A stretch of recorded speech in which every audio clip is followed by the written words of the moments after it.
দর্শক, এই মুহূর্তে সবচেয়ে বড় খবর, অভিষেক বন্দ্যোপাধ্যায়ের সংস্থা লিপস অ্যান্ড বাউন্ডসের ৮টি সম্পত্তি বাজেয়াপ্ত করা হয়েছে, তার থেকে মিলেছে ৭ কোটি টাকা। দর্শক, এই মুহূর্তে সবচেয়ে বড় খবর এবং পরবর্তী গুরুত্বপূর্ণ খবরগুলো সবার প্রথম পাওয়ার জন্য অবশ্যই চ্যানেলটিকে সাবস্ক্রাইব করে রাখুন। কলকাতা হাইকোর্টে আজ কথা জানাল ইডি। অভিষেক বন্দ্যোপাধ্যায়ের সংস্থা লিপস অ্যান্ড বাউন্ডসের ৮টি সম্পত্তি বাজেয়াপ্ত করা হয়েছে, যেখানে প্রায় ৭.৫ কোটি টাকার সম্পত্তি রয়েছে বলে অনুমান করছে ইডি। মঙ্গলবার বিচারপতি অমিতা সিনহার এজলাসে ইডির আইনজীবী রিপোর্ট দিয়ে এই তথ্য জানিয়েছেন। লিপস অ্যান্ড বাউন্ডস মামলায় এদিন সিবিআই ও ইডি আলাদা আলাদা তদন্ত রিপোর্ট জমা দিয়েছে বিচারপতি অমিতা সিনহার সিঙ্গল বেঞ্চে। বিচারপতি রিপোর্ট খতিয়ে দেখার পর আগামীকাল এই মামলার ফের শুনানি করবেন। তবে ইডির জয়েন্ট ডিরেক্টর ও ইএসআই হাসপাতালের একজন বরিষ্ঠ মেডিকেল অফিসারকে আগামীকাল আদালতে হাজির থাকতে নির্দেশ দিয়েছেন বিচারপতি। এদিন সিবিআইয়ের আইনজীবী বিলবদল ভট্টাচার্য মুখবন্ধ খামে যে রিপোর্ট জমা দিয়েছেন, সেই বিষয়ে আদালতে সংক্ষিপ্ত আকারে জানান তিনি বলেন, নিয়োগের সব ক্ষেত্রে দুর্নীতি হয়েছে বলে সিবিআই প্রাথমিক তদন্তে মনে করছে। এস বসু রায় ও কোম্পানি 2022 সাল পর্যন্ত একটা চার্টার্ড অ্যাকাউন্ট কোম্পানি ছিল।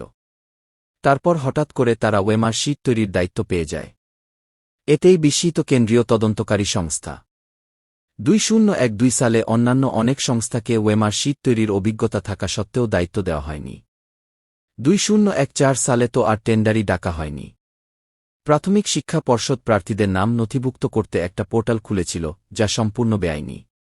কোনো আইনি পদ্ধতি না মেনেই এই প্রক্রিয়া সম্পন্ন করা হয়।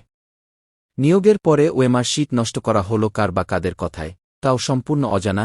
আরটিআইয়ের উত্তর দেওয়ার জন্য এসবসু রায় ও কোম্পানি বোর্ডের সঙ্গে আলোচনা করে ওয়েমার শিটের স্ক্যান কপি বের করে দেখাত বলে দাবি করেন আইনজীবী। তিনি আরও বলেন, অয়নশীল এখন জেলে রয়েছেন। তাকে জিজ্ঞাসাবাদ করে অনেক গুরুত্বপূর্ণ তথ্য উঠে এলেও তার সবটা এজলাসে বলা যাবে না বলে জানান সিবিআইয়ের আইনজীবী। পুরো বিষয়টি রিপোর্টে উল্লেখ করা হয়েছে বলে জানান তিনি। সিবিআইয়ের আইনজীবী বলেন, যে ওয়েমার বানিয়েছে, সেই নম্বর দিয়েছে, সেই সব করেছে। পুরো বিষয়টাই একটা বাচ্চার খেলার মতো। যা খুশি করা হয়েছে কি। অন্যদিকে ইডির আইনজীবী ধীরজ ত্রিবেদী বলেন, লিপস অ্যান্ড বাউন্ডসের মোট ৮টি সম্পত্তি বাজেয়াপ্ত করা হয়েছে, যেখানে প্রায় ৭.৫ কোটি টাকার সম্পত্তি রয়েছে বলে অনুমান করা হচ্ছে। ইডি অনুমান করছে, সেখান থেকে নিয়োগ দুর্নীতি সংক্রান্ত অনেক কিছু বেরিয়ে আসবে। আরও পড়ুন। দর্শক, এই মুহূর্তে সবচেয়ে বড় খবর এবং পরবর্তী গুরুত্বপূর্ণ খবরগুলো সবার প্রথম পাওয়ার জন্য অবশ্যই চ্যানেলটিকে সাবস্ক্রাইব করে রাখুন।